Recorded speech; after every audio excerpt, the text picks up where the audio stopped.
Jai Hind students, how are you? I hope you are all fine. So, as you know, we are discussing our chapter number 16 Gandhiji leads the nation. Gandhiji leads the nation is our current chapter. So, in this chapter, we had already discussed arrival of Mahatma Gandhi, Rowlatt Act 1919, and in our last class, we had also discussed about the Jallianwala Bagh massacre. So, students, in this video lecture, we are going to cover our next topic, which is non-corporation movement. So, students, in this video lecture, we are going to cover our next topic, which is non-corporation movement. So, students, let's begin our topic. The Jallianwala Bagh incident aroused the Indians all over the country and nationwide people's movement of non-violent resistance called the non-cooperation movement. हुआ क्या बच्चों? जब Jallianwala Bagh incidence हुआ, जो आपने last class में पढ़ा है कि क्या हुआ था जलियांवाला बाग इंसिडेंट में, तो जलियांवाला बाग इंसिडेंट होने के बाद पूरे इंडिया के हर कोने कोने से लोग आने लगे बाहर और अपने अपने तरीके से जो ब्रिटिश गवर्नमेंट थी उसको अपोज करने लगे, उसका विरोध करने लगे। और ये जो विरोध था, ये जो अपोज था, ये पूरे तरीके से नॉन वायलेंट था, मतलब इसमें कोई भी तरीके का वायलेंस शामिल नहीं था और इसको कहा गया नॉन कोऑपरेशन मूवमेंट। और इस मूवमेंट को लीड कर रहे थे महात्मा गांधी और ये जो मूवमेंट हुआ था वो 1920 में हुआ था। उसके आगे हम देखते हैं कि the movement open the Gandhian era in the Indian independence movement. और इस मूवमेंट से सही मायने में कह सकते हैं हम कि इंडियन मूवमेंट की, इंडियन फ्रीडम की जो भी हिस्ट्री रही है, हमारे आज़ादी की जो भी कहानी रही है, उसमें गांधीयन मतलब गांधी जी की एक तरीके से एंट्री या एक तरीके से जो अफेक्ट या इफेक्ट जो शुरू होता है मूवमेंट की, हमारे फ्रीडम की लड़ाई में, वो यहीं से शुरू होता है 1920 के नॉन कॉर्पोरेशन मूवमेंट से ही। उसके पहले भी गांधी जी कहीं ना कहीं एक्टिव रहे थे, लेकिन ये एक ऐसा बड़ा इंसिडेंट था, एक ऐसा बड़ा मूवमेंट था जिससे पूरे तरीके से गांधी जी इन्वॉल्व थे और इसको लीड कर रहे थे, जिसका नाम था नॉन कॉर्पोरेशन मूवमेंट। आइए स्टूडेंट्स आगे देखते हैं।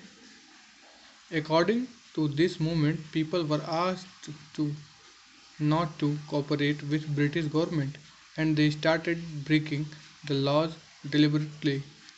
तो हुआ क्या, इस जो नॉन कॉर्पोरेशन मूवमेंट था, इसमें किस तरीके से विरोध करना था अंग्रेज़ों का, ये समझना है बच्चों। तो देखिए इसमें करना क्या था कि इसमें लड़ाई झगड़ा नहीं करना था उनसे जाके और ऐसे कुछ काम करने थे वायलेंस वाले, मतलब लड़ाई झगड़े हिंसा वाले। इसमें करना था बच्चों ये कि पूरे तरीके से जो भी गवर्नमेंट कहती है फॉलो करने को, जो भी वो ऑर्डर्स देती है, जो भी कमांड देती है, वो उसको फॉलो नहीं करना था।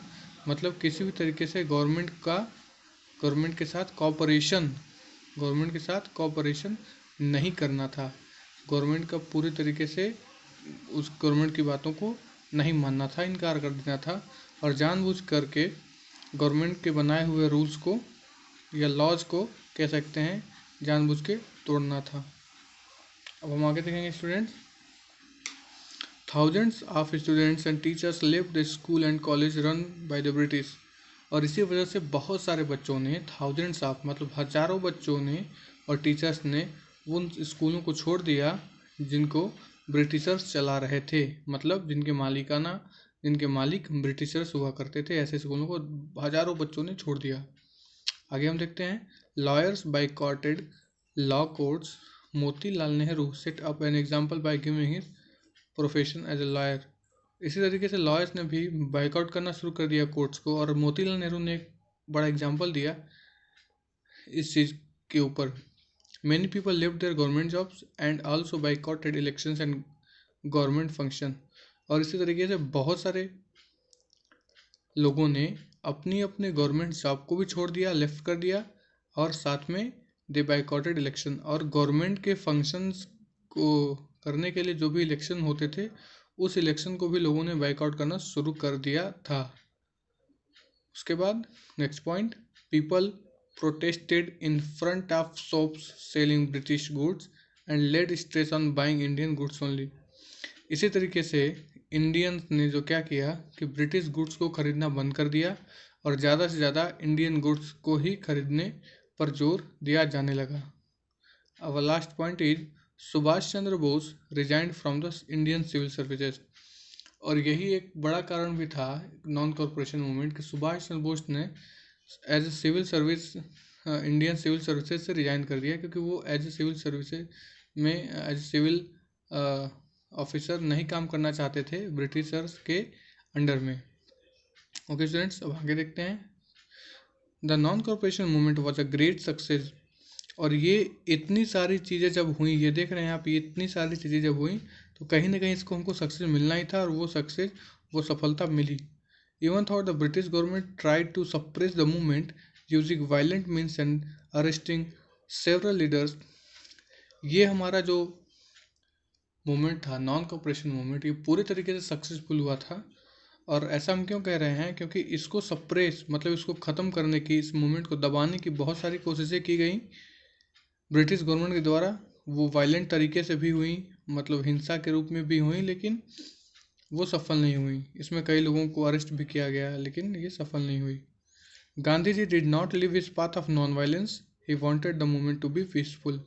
और गांधी जी ने लास्ट तक अपना ये जो रास्ता था शांति का, पीस का रास्ता जो था, नॉन वायलेंस का, अहिंसा का जो रास्ता था, लास्ट तक उन्होंने छोड़ा, अंतिम तक। और वो यही चाहते थे कि जो भी लड़ाई लड़ी जाए फ्रीडम के लिए, वो लड़ी कैसे जानी हो, वो कैसे होनी चाहिए, वो नॉन वायलेंस मतलब बिना वायलेंस वाली होनी चाहिए, और पीसफुली मतलब शांति के साथ होनी चाहिए।